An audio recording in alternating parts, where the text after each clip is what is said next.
Bonjour à tous. Un nombre record d'adultes baptisés à Pâques, la visite surprise du pape à la basilique Saint-Pierre et une nouvelle paramantique pour Pâques à Notre-Dame. C'est aujourd'hui dans SIC la sélection de l'info catholique. Le nombre de catéchumènes continue cette année encore de battre des records en France. Ils seront plus de 10 300 adultes et plus de 7 400 adolescents à être baptisés à Pâques cette année.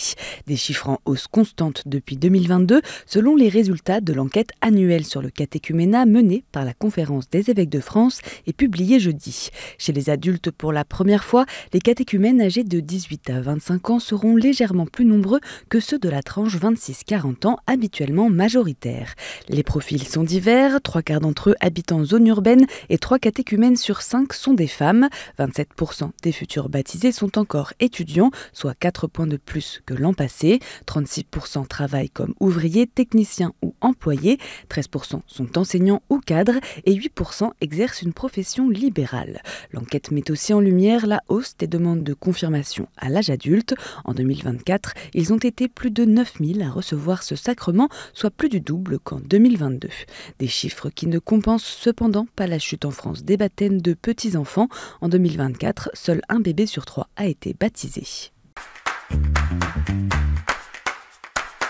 Deuxième visite surprise pour le pape. Ce jeudi, François a quitté la maison Sainte-Marthe dans une tenue inhabituelle. Sans sa traditionnelle calotte blanche et sa soutane, c'est avec un plaid contre le froid qu'il s'est rendu en fauteuil roulant quelques minutes à Saint-Pierre pour prier sur la tombe du pape Saint Pie X. Dans la basilique, il a pu y croiser une centaine de fidèles et donner sa bénédiction à certains d'entre eux. Un jour avant, mercredi, malgré sa convalescence, le pape a aussi reçu une visite de marque. Le roi Charles III d'Angleterre et la reine Camilla se sont entretenus avec lui en privé, l'occasion pour le Saint-Père de leur souhaiter un bon 20e anniversaire de mariage ainsi qu'un prompt rétablissement au roi Charles atteint d'un cancer. Le pape va mieux, il a repris le travail, il est actif, il faut parfois le freiner, s'était félicité le chirurgien du pape dans un entretien à un quotidien italien en début de semaine. Pour la 10e fois depuis l'invasion de l'Ukraine en février 2022, le cardinal Konrad Krajewski est actuellement en mission dans le pays. Accompagné notamment de l'évêque auxiliaire et du directeur de la Caritas Spes du diocèse latin de Kharkiv-Zaporizhia, l'aumônier du pape est parti pour livrer 4 ambulances équipées d'instruments médicaux. À son arrivée sur place mardi matin, le cardinal Krajewski a aidé à distribuer du pain, de la viande et de la soupe, achetés grâce aux dons reçus par l'aumônerie apostolique à environ 1 millier de personnes. En 2024, les signalements d'activités suspectes adressés à l'autorité de supervision et d'information financière du Vatican ont baissé de 35% par rapport à 2023. Une diminution qui montre le travail de cette instance, créée en 2010 par Benoît XVI et réorganisée par François en 2020, qui lutte contre le blanchiment d'argent et le financement du terrorisme au Vatican. Dans son rapport d'activité 2024, publié ce mercredi 9 avril, la CIF dévoile avoir bloqué ou gelé environ 3 millions d'euros présents sur des comptes du Saint-Siège. Une partie de cette somme pourrait appartenir au cardinal Angelo Becciu, condamné en décembre 2023 pour détournement de fonds. L'entité vaticane en charge de la lutte contre le blanchiment d'argent et le financement du terrorisme se félicite des progrès effectués en matière de contrôle, soulignant les résultats positifs du récent audit effectué par l'autorité européenne Monival.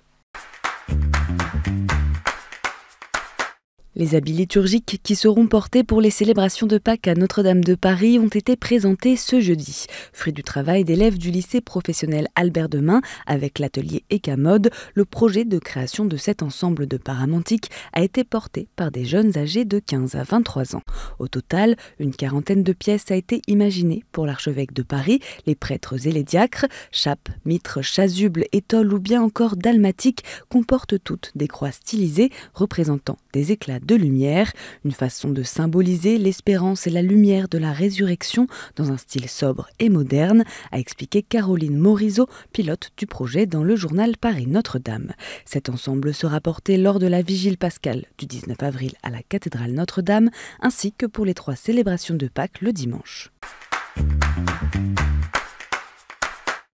Et en bref, à l'occasion de leur assemblée générale samedi 5 avril, les membres des AFC, Association familiale catholique, ont reconduit Pascale Morinière dans son mandat de présidente, fondée sur la pensée sociale de l'Église qui définit la famille comme la cellule de base de la société.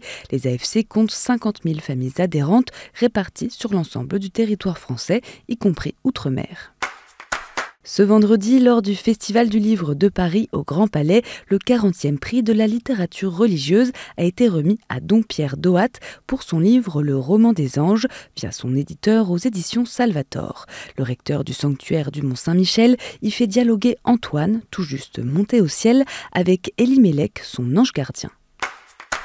À vos agendas, l'archevêque de Paris et les 7 évêques d'Île-de-France ont annoncé ce vendredi la tenue d'un concile provincial de la Pentecôte 2026 à l'été 2027. Ce concile d'une année abordera spécifiquement l'essor des catéchumènes et néophytes dans l'Église et les nouvelles perspectives qu'il offre pour les diocèses, une façon aussi pour les évêques de se placer dans l'esprit synodal auquel invitent les conclusions du synode pour la synodalité.